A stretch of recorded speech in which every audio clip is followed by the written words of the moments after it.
Hello humans, I did the thing. I paid the benchmade prices, benchmade prices, and I got myself a benchmade knife. So right off the bat, I'm just going to say it, this was 230 Canadian dollars.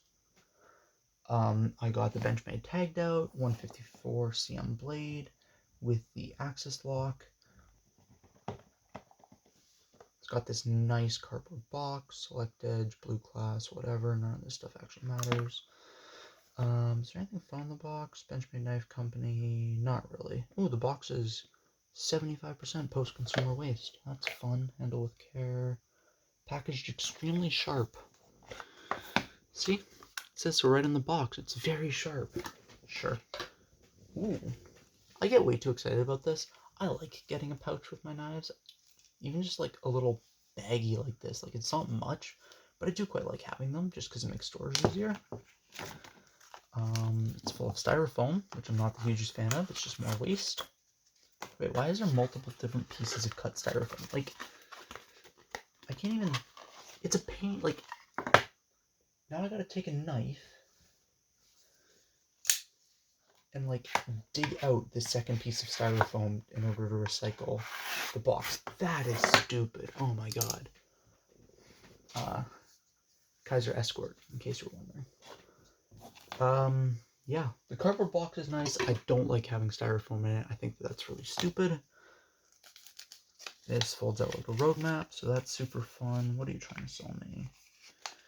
Commitment, explain to me the product classes. Gold class, blue class, black class. Whatever, sharpening. Oh, okay, so it gives me a whole bunch of different suggestions on how to use stuff. Prying is an acceptable use of knives with a blunt tip blade, and it is covered under benchmark. It's limited warranty on these particular knife models only. Do not disassemble the knife. I'm sorry. That voids my warranty? Oh my god. Taking apart your knife to clean it voids your warranty. This is fucking bullshit. No, this is fucking unacceptable. Anything that impedes your right to repair is unacceptable and should be burned. That is fucking horrible. No. My warranty being voided by me taking apart my knife is bullshit, especially when, for most people, regular cleaning, which involves taking apart your knife, should be done. No, unacceptable. I don't even care. Like, the warranty itself is pretty much useless. That's what this piece of paper right here is. Does it say on the back here? Wait, I got two of the same pieces of paper. Okay, whatever. No, like, even if it wasn't a $200 knife, which is fairly overpriced, but no, unacceptable. Fully unacceptable. Anything, like, no. And if disassembling your knife voids your warranty, I wish I'd known that before I bought it. I genuinely don't think I would have bought this if I'd known that. It is anti-right to repair, and it's just so bunkum. Anyways, since I now know that, I'm still going to continue on because I do genuinely like the knife. And I'll probably get over it and buy another Benchmade product and complain again when I notice again. Anyway, there's a knife. This was underneath the pocket clip.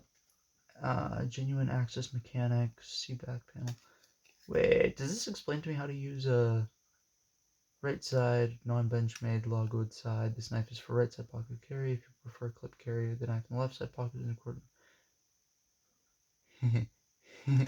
It literally tells you if you want to carry this on the other side of your body, what you should do is take the clip off and put it on the other side. Thank you. I think we can figure that out. Deep carry pocket clip, roughly equal with this lanyard hole looking thing. Something that I do actually really like details wise, is that all of these back spacing thingamadoodles, I'm just going to take stuff out of the way, are orange, which I quite like. The knife itself is glazed orange. It seems to have, are those full-length liners or not quite full-length liners? No, nope, nowhere near full-length liners. Okay, so the liners go to about here, where that actual screw is. Not minimal hardware. Yeah, it is an axis lock knife.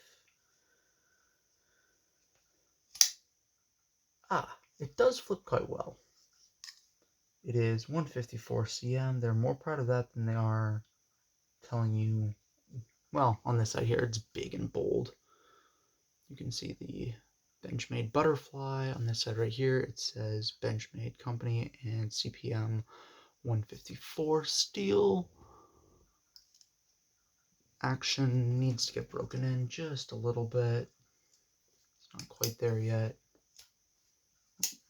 Something I do need to get used to is shooting these crossbar knives is getting out of their way. There's no thumb studs. There's just this sort of thumb hole. So you do need to either reverse flick it or thumb flick with the hole rather than the studs. But I'm going to be honest, I actually like this for slicing, right? Like on a hunt knife like this, especially a knife that's this incredibly thin, like this is a very thin blade steel and it's a full height flat grind. So like it is very slicey, very clearly designed for slicing. On something like this, I fully understand wanting nothing in the way of your slicing ability, and that includes thumb studs. It does close with a wrist flick. If you pull the lock out, it needs to get broken in. This is a very thin knife. Like, I'm trying to think. Here it is next to the Kaiser Escort, and like, it's a thin boy. It's not like that ridiculous narrows that they're trying to sell people for $520 US, which that's fun. Benchmade prices are ridiculous. I don't really want to get into it too much, but like, look, I understand that back when you guys were the only ones who were making crossbar style locks, when you had a patent on it, fine, I can understand that. Because you had the right to do that, you could charge whatever you wanted, and people had to pay if they wanted that style lock. That's not the game anymore.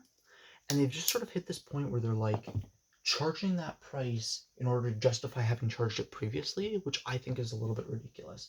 But that's getting into the business practices, and I would like to avoid doing that if necessary.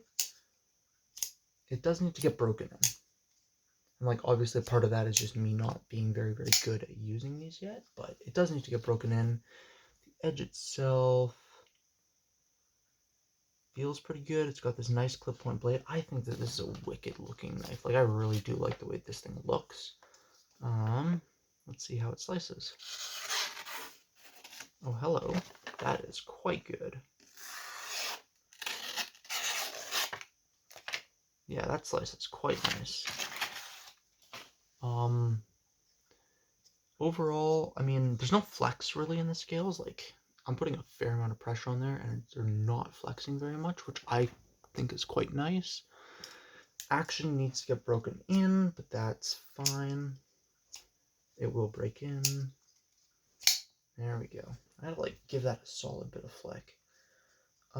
Overall, I mean, like, other than the bullshit right to repair thing, I really do like this.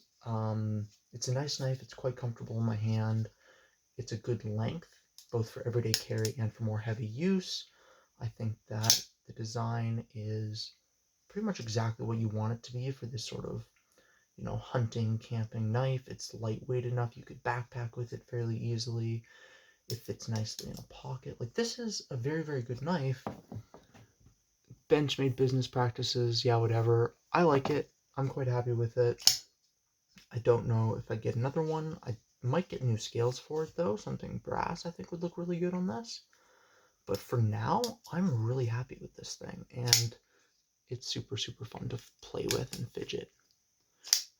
Like even now, like in the short time that I've had this unboxed, it's been breaking in really nicely. There's no thumb studs. There we go. Yeah, that's more or less all I have to say. Stay safe and have fun with her, guys. Peace.